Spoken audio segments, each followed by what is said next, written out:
اللي بيتكرر كتير ان ورق الشجر عندي بينشف، ورق الشجر عندي باهت، ورق الشجر عندي بيقع. تعال اقول لك الحل. اول سبب من الاسباب دي نقص العناصر الغذائيه زي الحديد وزي النيتروجين. حل الموضوع ده ان احنا هنسمد NPK سماد متوازن، او نضيف ماده، او سماد عضوي، او سماد بلدي، اي حاجه اللي يريحك. تاني سبب من الاسباب وهي عمليه الري. انت ممكن تكون بتعطش النبات زياده عن اللزوم، او بتروي الزرع بميه زياده عن اللزوم.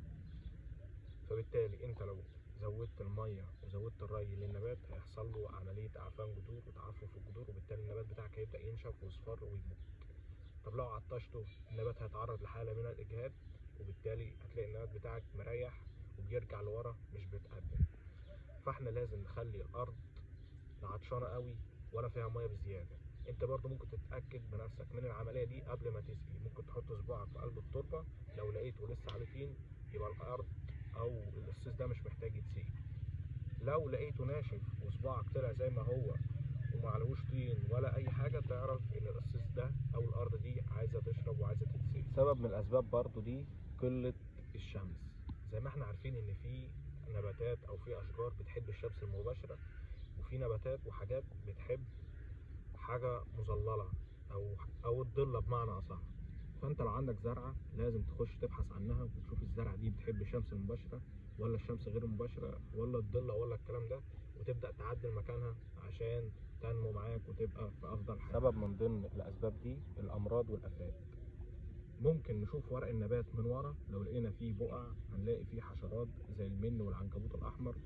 الحشرات دي بتسكب في ورق او في اوراق النبات وتتغذى على العصاره الموجوده في قلب الورق. فاحنا ممكن يعني لو انت زارع في البيت وكده ممكن ترشه بمحلول صابون. يعني ممكن تجيب صابون من المطبخ وترش الزرع بيه، وتاني يوم ولا حاجه ترش عليه شويه ميه تغسل الصابون ده، هيقلل الموضوع ده وممكن يقضي عليه بنسبه كبيره. كل ورقه بتصفر او بتنشف من قلب الشجره بتدل ان في حاجه غلط. فانت لازم تبحث وتشوف ايه السبب. شوف السبب حشرات وافات، او مفيش شمس كفايه. ولما تكتشف السبب الصح وتعالجه صح هتلاقي الورق بتاعك بقى كويس واخضر، وبالتالي هتلاقي زرعك في افضل حال. سلام.